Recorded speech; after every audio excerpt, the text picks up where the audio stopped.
And as more hate crimes like that against Asian Americans happen across our country, Nevada Attorney General Aaron Ford is hosting a Stop the Hate town hall tonight. Leaders from Nevada and really across the country joining AG Ford in that discussion. Connecticut's Attorney General says right now Asian Americans are scared, many of them, and having a tough time getting out of bed in the morning. SEIU Local 1107 Executive Director Grace Viraga Mactel also on the call tonight. She says these attacks against Asian Americans have been happening for a long time, and she wants our state leaders to take action now.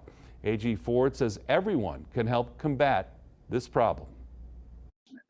Here in Nevada, at least, we need you to reach out to local law enforcement, whether if you're in the city of Henderson, for example, call the Henderson PD, call Metro, call North Las Vegas PD. If you're watching this in Elko, if you're watching this in Reno, call local PD so that they can know that these things are happening. And it's also something that I should share is that it's also against the law to discriminate against someone because of their race or national origin at work, in housing, in the places open to the public. Understanding and compassion starts at a young age. Parents are encouraged to talk with their children about the potential hurt and dangers of using stereotypes. The drug epidemic continues to do so as well. On Thursday, the Drug Epidemic Awareness Walk Across America will make its final stop here in Las Vegas. It's because a local mom helped create the campaign after she lost her son to a heroin overdose. As News 3's Max Darrow reports now, she's on a mission to save lives. There's a saying, time heals all wounds. But that doesn't take away the pain Debbie Nadler feels every day. We lost him May 14, 2018. Her son, Brett, died of a heroin overdose after battling an addiction for several years. I remember Brett always told me, and the words just resonated to me throughout COVID, avoid isolation. Hard to do during a pandemic. Lurking in the shadows of the pandemic, Nadler says the drug epidemic continues to harm families across the country. She's on a mission to fight it with the second Drug Epidemic Awareness Walk Across America.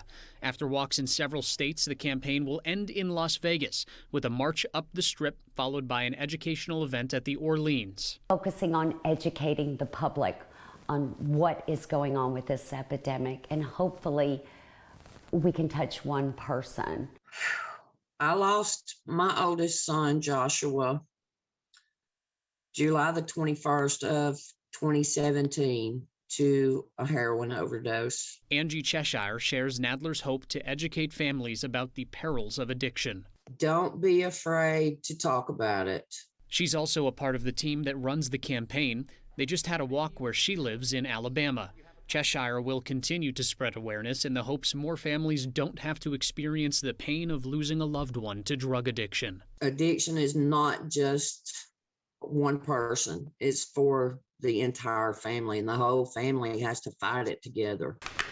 Everyone who comes to Thursday's event will get this booklet with information about every drug out there, from street and synthetic drugs to prescription pills. And as Nadler gears up for another mission to spread awareness in Nevada, a show of support coming from Carson City. Governor Steve Sisolak has given us a proclamation for April 1st.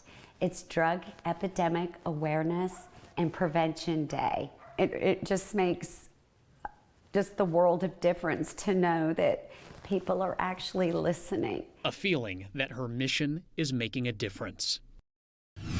This extension may only be until the end of May, but for struggling tenants, it gives them hope they'll be able to get back on their feet rather than end up on the street. Yeah, I did.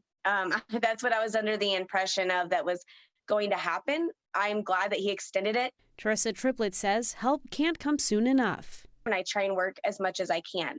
But schooling is very, very busy for me too. And my boyfriend got laid off. We have a kid.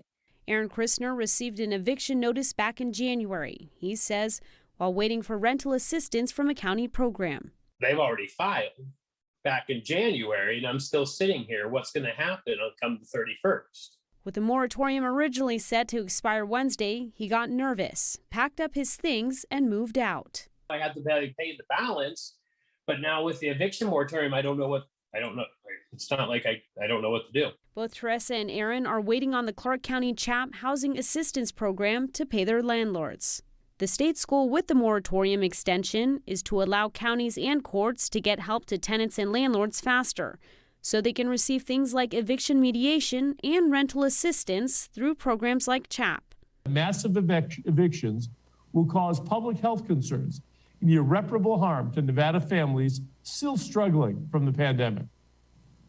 And the reality is landlords are struggling too. As far as Clark County goes, when its initial assistance program ran out of money in December, there were still about 12,000 households with pending applications. Thankfully, my landlord, I was able to talk to them about setting up like a payment plan, until we get an approval. The moratorium now set to expire 1 month before the CDC's new federal eviction moratorium extension. For after the 60 days expires, that a landlord can go in and start to file papers.